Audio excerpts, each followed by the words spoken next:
Between 1969 to 1972, NASA, the American National Aeronautics and Space Administration, allegedly flew 6 successful manned missions to the moon, where they did everything from playing golf to speeding around in a dune buggy to receiving a live phone call from President Nixon. In reality, when examined in depth with a critical eye, however, these staged events are found to be nothing but a monumental hoax perpetrated on a gullible and unsuspecting public. 1. To begin with, the moon itself is simply a luminary, a non-physical light in the sky, and not a spherical terra firma planetoid as maintained by NASA and modern astronomy. On clear days, you can see for yourself, during a waxing or waning cycle, the blue sky through the moon. On clear nights, during a waxing or waning cycle, it is possible to see stars directly through the surface of the moon. And during each new moon, the moon completely disappears from view and remains invisible for that one day per month. Even members of the Royal Astronomical Society have time and again recorded their confusion at being able to see stars directly through the moon. For example, Sir James South of the Royal Observatory in Kensington wrote that, quote, "On my first looking into the telescope, a star of about the 7th magnitude was some minutes of a degree distant from the moon's dark limb. I saw that its occultation by the moon was inevitable, but the star, instead of disappearing the moment the moon's edge came in contact with it, apparently glided on the moon's dark face, as if it had been seen through a transparent moon, or as if a star were between me and the moon. I have seen a similar apparent projection several times. The cause of this phenomenon is involved in impenetrable mystery." A star occulting a crescent moon has long been a popular symbol of Islam, was the symbol of the Ottoman Empire, is found on the flags of Algeria, Azerbaijan, Libya, Malaysia, Mauritania, Pakistan, Singapore, Tunisia, Turkey, and in the coat of arms of countries from Croatia to Germany, Ireland, Poland, Portugal, Romania, Sweden, Ukraine, and the United Kingdom. Nowadays, however, thanks to decades of NASA propaganda, people believe against the evidence of their own senses that the moon is a physical terra firma planetoid capable of walking on. 2. Basic physics proves that not only has man never flown to the moon, but that the entire concept of a vacuum of space is impossible. NASA and modern astronomy claim that the Earth's atmosphere spins perfectly along with the Earth up to an indeterminate height where it allegedly meets the vacuum of space. Anyone who has punctured an aerosol canister knows, however, that a positive pressure system adjacent to a negative pressure system must have a solid barrier separating them, or else they will equilibrate. Furthermore, at ground level, this spinning atmosphere supposedly travels around 1,000 miles per hour and increases in speed with altitude, so that by 250 miles high, where they claim the International Space Station orbits, the atmosphere and everything in it are allegedly traveling a ridiculous 17,500 miles per hour, the speed of a bullet. This means the astronauts in their rockets were traveling faster than a speeding bullet when finally they popped out of the Earth's spinning, pressurized atmosphere and into the non-spinning, non-pressurized, non-atmosphere of the vacuum of space. Even if they could somehow survive such a transition, once in the supposed vacuum of space, it would be impossible to continue steering, because all propulsion systems require the air in the atmosphere to push against. In a vacuum, there is no such counterforce, so all propulsion, rather than sending the rocket forward, would instead send it spinning wildly and randomly out of control. In recent years, NASA has attempted damage control regarding this issue, by now claiming that the moon is actually still within the Earth's atmosphere. But this doesn't change the fact that they stood by this impossible claim for decades. 3. The amount of radiation claimed to exist in space, especially through the so-called Van Allen belt, was far too strong for the astronauts' flimsy suits. Starting at an altitude of 1,000 miles up to approximately 15,000 miles, NASA claims there exists a deadly band of radiation that would kill or seriously injure anyone passing through in a matter of minutes. One Russian study stated that the amount of radiation present on the moon would require astronauts to be clothed in 4 feet of lead in order to avoid instant death. John Malden, a NASA physicist, said they would need at least 2 meters of thick shielding around them at all times, yet we see them on film bouncing around the moon in their 2-inch thin suits. Even James Van Allen himself continued to state until his death in 2006 that there was no way humans could survive the 90-minute journey through and another 90-minute journey back through the radiation belt without being completely encased in thick lead shielding. 4. Temperatures on the moon supposedly range from 279 degrees below zero during the nighttime, which is far colder than even Antarctica's coldest winter, and up to 243 degrees above zero at lunar midday, which is hotter than boiling water. NASA claims their special suits were fitted with both heating and cooling systems, but nothing which could come close to withstanding these incredible temperatures. The suits were also supposedly pressurized to keep the vacuum non-pressure of space from bursting their blood vessels, but they clearly have deep creases and wrinkles all over. Astronauts in true pressurized suits would look like the Michelin Man, bubbling out and very inflexible. Also, it is impossible for the Kodak film in their cameras to have survived these extreme temperatures without melting or freezing. 5. In images from Apollo 11, Buzz Aldrin can be seen wearing different color gloves and different length boots in pictures that were supposedly taken within minutes of each other. For example, in photo AS11-40-5873, Aldrin is wearing high boots and dark gray gloves. But just 2 pictures later, in AS11-40-5875, he has changed into smaller boots and white gloves. If Buzz was really in the vacuum of space in a pressurized spacesuit, he certainly would not have had time or reason to depressurize and repressurize his suit just to make these fashion adjustments. 6. None of the Apollo missions brought any extra studio lighting with them on the lunar lander, so the sun should be the only light source on the moon, and in all pictures taken there. In this case, the light should only come from one direction, and all shadows should be cast in the opposite direction. However, in dozens of official NASA photos, there are shadows being cast in up to 3 directions simultaneously, often at up to 90-degree angles, which can only be the result of multiple light sources not present on the moon. For example, in Apollo 14 photo AS14689486, the shadow of the lunar lander in the background is being cast at a drastically different angle from the rocks in the foreground. 7. Many pictures purportedly showing the sun, as viewed from the moon, are clearly just studio spotlights and not the sun.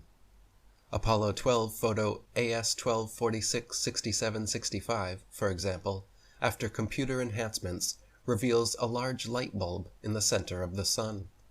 After being thoroughly dissected by many researchers, NASA actually removed the high-resolution version of this image from their Apollo gallery. Apollo 11 photo AS11405935 also shows a conical spotlight effect extending from a light just out of frame that is clearly not the sun. 8.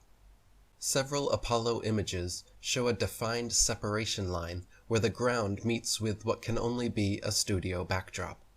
If they were actually filming on the moon, the ground would seamlessly meet the background, leaving no such dividing line. Furthermore, when analyzed side by side, dozens of images reveal that NASA reused the same backdrops time and again on what are alleged to be completely different areas of the moon. The contours of hills, mountains, and valleys align perfectly when superimposed upon one another.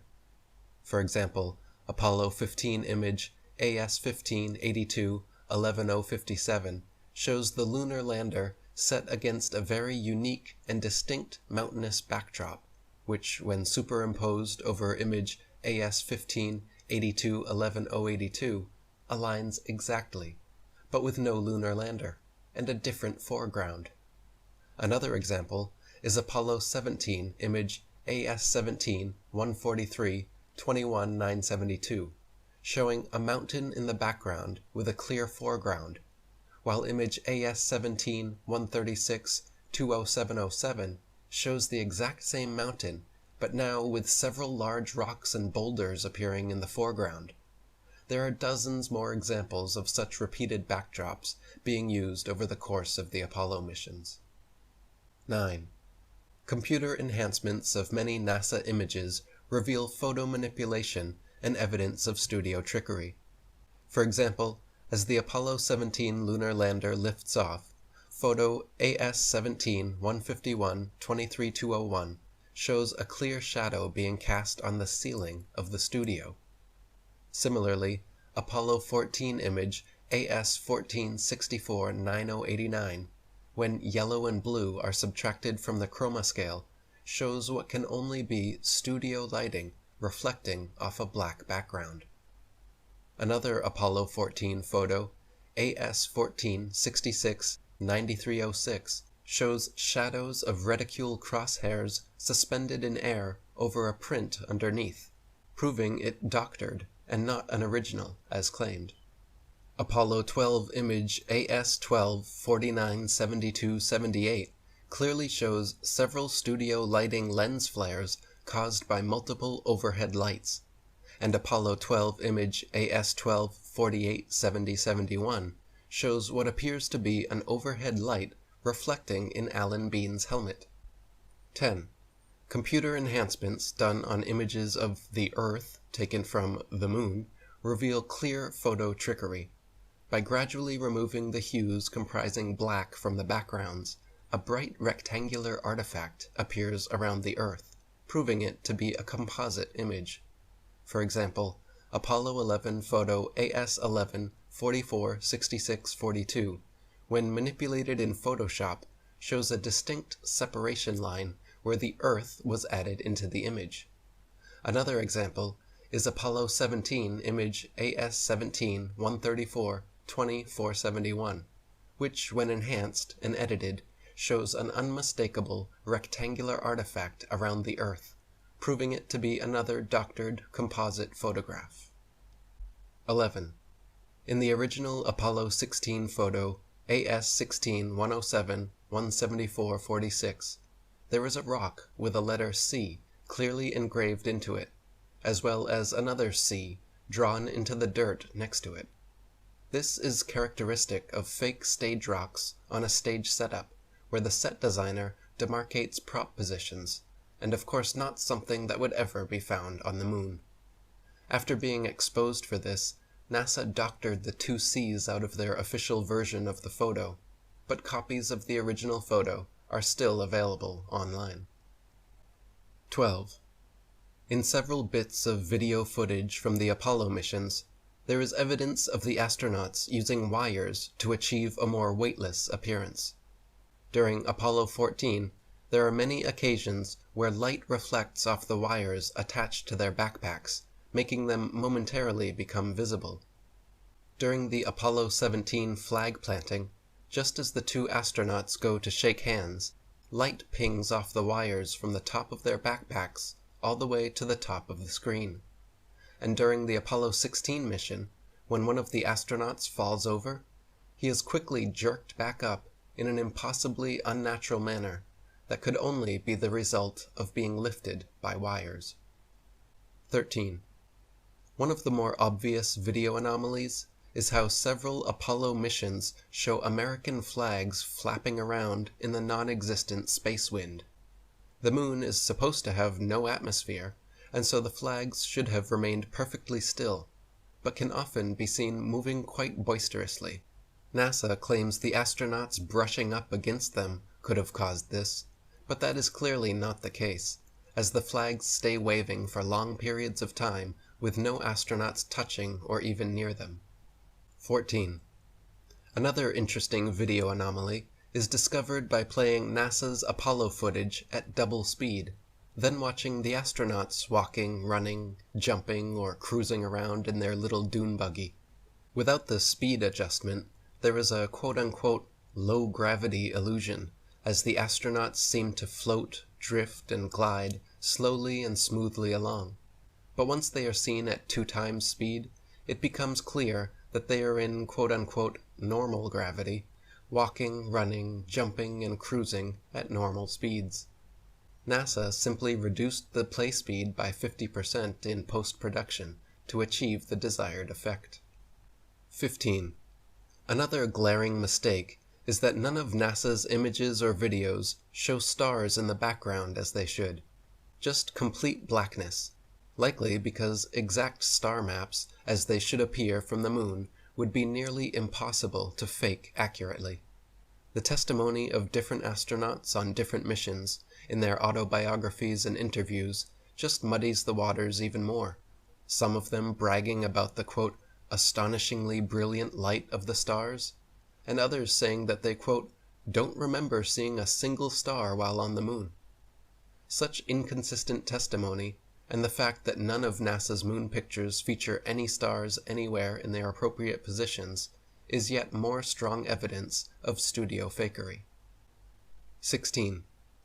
Any sovereign-minded, critically thinking adult that honestly examines NASA image AS11 405922 of the Apollo 11 lunar lander supposedly on the moon will see a pathetic 1969 attempt at creating high-tech-looking equipment using flimsy construction paper, gold foil, Scotch tape, and metal shower rods. The idea that the piece of junk shown in this official NASA photograph flew to the moon and back is so ludicrous it's laughable. Most unbiased viewers would assume your average high school art class could construct this contraption without much struggle. But official NASA spokesman and astronaut Don Pettit assures us that actually this 1969 technology is so advanced that even with their multi-billion-dollar yearly budget, they cannot for the life of them recreate it now. I'd go back to the moon in a nanosecond, Don informs us, but NASA destroyed that technology, and it's a painful process to build it back again. Apollo 11 mission controller Harold Loden was quoted saying, "The skin on the crew cabin was very thin, and that was all done because of weight saving. If you really took your finger and poked hard at it, you could poke right through the outer skin of the spacecraft. It was about the thickness of 2 layers of aluminum foil." Project manager Thomas Kelly concurred, noting that the skin, the aluminum alloy skin of the crew compartment, was about 12 1/1000ths of an inch thick, equivalent to about 3 layers of Reynolds wrap that you would use in the kitchen. And Apollo astronaut Jim Lovell said, "Whenever I saw a model of the lunar module, it had these rigid sides and really looked strong. Turns out that external portions of the lunar module are actually made up of mylar and cellophane, and it's put together with Scotch tape and staples. We had to have pads on the floor because if you dropped a screwdriver, it would go through the floor." 17.